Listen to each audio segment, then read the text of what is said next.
show that united us all. Last year, My Little Pony Friendship is Magic got its first theatrical release, My Little Pony Equestria Girls.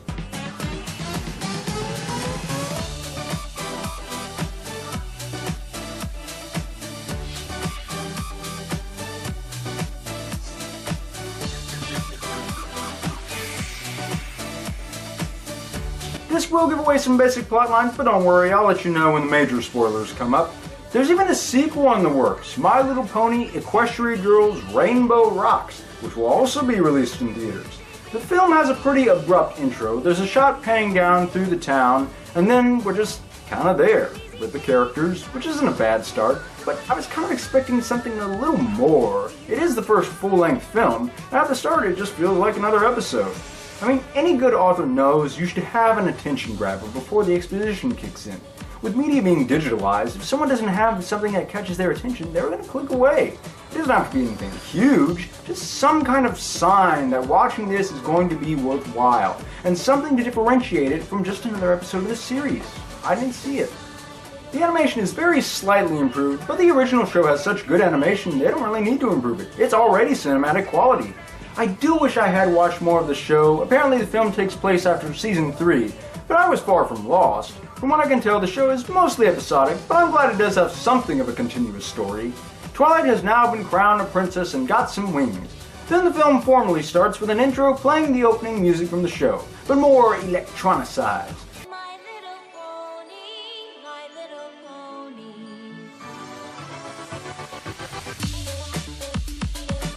Alright, now this is what I'm talking about. This feels more like a movie. But when a fiendish pony steals the crown and travels through a magic mirror into another world, Princess Celestia sends Twilight through the mirror to get the crown back. Spike tags along too. And it turns out it's the human world. Oh, and Spike's a dog.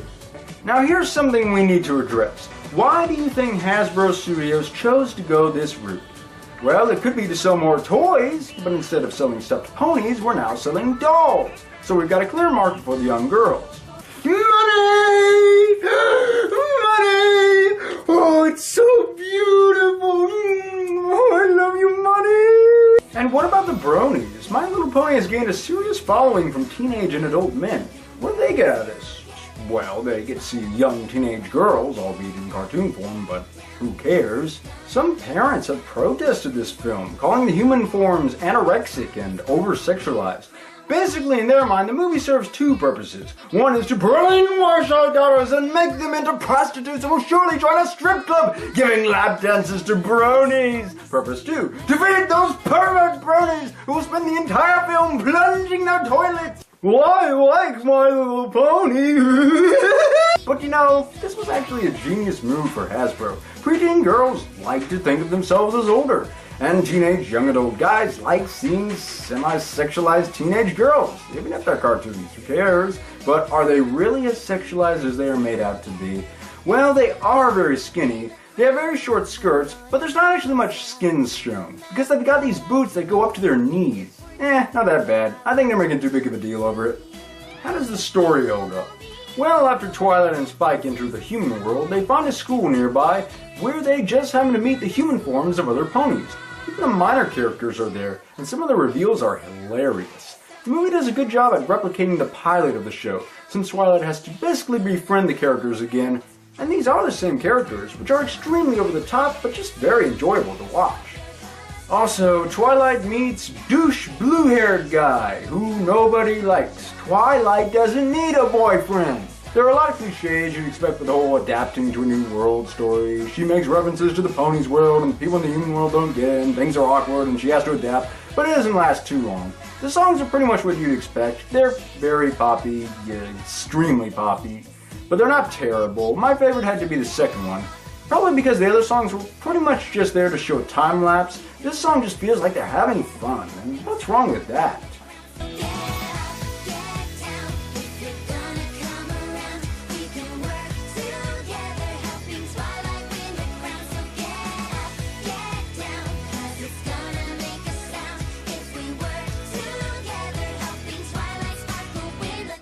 Spoilers! Click here if you want to skip the spoilers! Okay, When Twilight goes to reveal that she's really a pony to the others, you think it's gonna be so cliche, where it's like she tells them and then they freak out and they get mad and dismiss her, but eventually they come around and work together and everything's fine and dandy. But the way they handled it was perfect. They cleverly managed to avoid that done to death episode. Maybe the reactions when they just perfectly accept it instantly aren't very realistic, but I don't care. I think it's much better than that other plot line. I'll suspend my disbelief to avoid that. Near the end, there's a pretty epic scene where the villain goes through a transformation, and it feels important, it feels cinematic for a bit, but it's just ruined when she turns into this thing. It looks ridiculous, and then she turns everyone into zombies. And when they do save the day, it's a decent payoff. It's a pretty good callback to the pilot episode, and of course she goes back and everything's resolved. I have to say though, it's a pretty underwhelming ending, especially the last shot. What is it, like 3 seconds long? It just pans up. It's bland and underwhelming, just like the intro. Also, I thought for sure that Spike and Rarity would get together at the end of this. Why didn't they? That would have been so awesome! How long are you going to tempt us with this? This needs to happen. They need to get together. It would be insanely cute. Do it, Hasbro. I don't care if she's a pony and he's a dragon. I want them together. We all do. It's been long enough. Make it happen. Make it happen good, but make it happen. But it's a pretty enjoyable experience. The story's okay. The songs are decent. I just wish they would have taken more chances with it. But I guess there's only so much you can do with this type of premise. They're still the same over-the-top, enjoyable characters. If you're a fan of the show, you'll probably like it. With that being said,